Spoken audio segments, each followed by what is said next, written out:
Wonderful time of year, or so they say. The sparkling snowfall and cheerful sounds of carolers on the city streets, the perfectly wrapped presents under the tree from Mom and Dad, Aunt Joni, and Uncle Adam. Ho, ho, ho, kissing under the mistletoe. Red and white stripes, multicolored flashing lights. Christmas is the most wonderful time of year for everyone except me. I used to love Christmas, but how can I when it isn't even Thanksgiving and I'm sending out the holiday greeting cards? What lie ahead isn't eggnog and peppermint candies, but long lines and anxious customers. My son doesn't like to read, but what book should I get him anyway? What do you mean you don't have this book in stock? Don't you know it's Christmas Eve? Yes, I do. That's why we don't have it. Empty Starbucks cups on the windowsills and books left astray that I'd spent the past 20 minutes hunting down. How can I be cheerful when 4 years of studying has gone to waste and a $24,000 piece of paper lies useless at home rather than adorned on the wall of the office I thought I'd have by now? How can I be cheerful when the holiday hire I'm supposed to work alongside can't accurately count out change when the amount is displayed on the screen? Fake it until you make it, they say, but really it should be fake it until you don't know anything else. Hi, do you have a membership card with us to save an additional 10%?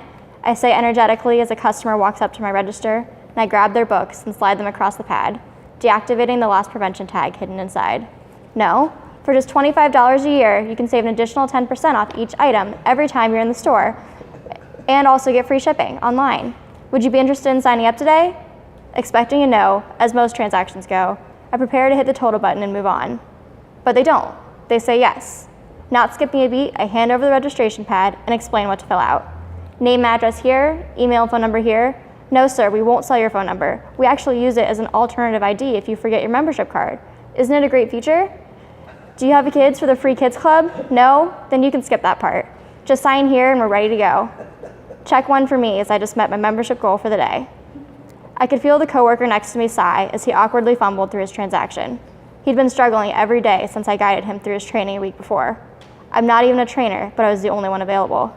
As I hand over the bag of books to my customer and send them on their way, he shuts his drawer and I hear a much louder sigh of regret. He forgot to give them change. Again.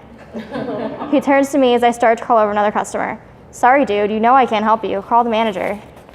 I continue scanning books and giving my spiel. Scan, talk, bag. Scan, talk, bag. The curious side of me, however, can't help but eavesdrop on my coworker getting it handed to him just a few registers down. The manager took him aside, away from the customers and the other cashiers, but that didn't stop me from wanting to hear. He was a terrible cashier. Everyone knew it. And we were all hoping he'd mess up and push the managers over the edge. I continued scanning, but listened closely, paying more attention to the two of them than the customers in front of me. He wasn't getting fired, but they certainly weren't happy with his performance. He slouched back to his register, and I returned full focus to the next customer in line. As I bagged up their books and thanked them for coming in, I felt a tap on my shoulder and a whisper in my ear. Follow me upstairs. I want to talk to you for a moment. My manager. Shivers ran down my spine. Did she know I'd been listening? Did I forget to do something? In a matter of seconds, I raced through the day, the choices I'd made, and where I could have gone wrong. Hoping for a sign of assurance, I quickly glanced at my coworker and friend as I closed down my register.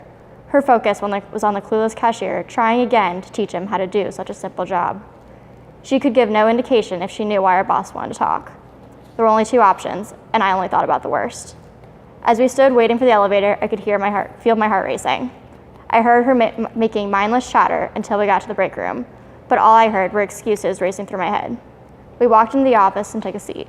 Another minute of chit-chat to ease into the conversation. Then she said something I didn't expect. What are your goals? I don't know. Everything I thought I knew clearly wasn't working out, so I really couldn't tell you right now.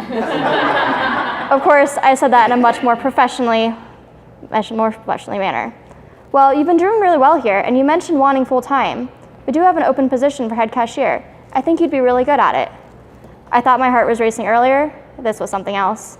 I didn't do something wrong, but rather something very, very right. She continued to talk, and I continued to shake my head. Yes, I'd certainly think about it. Yes, it could be a great opportunity. Yes, I will talk to the other lead. I walked into the room worried about what I'd done, but now I was walking out with an opportunity. It wasn't the one I thought I'd have, far from what I thought I'd have, but it was one I had, and the one I was being given. Maybe it was the one I was meant to have all along, and it certainly wasn't one I was going to pass up.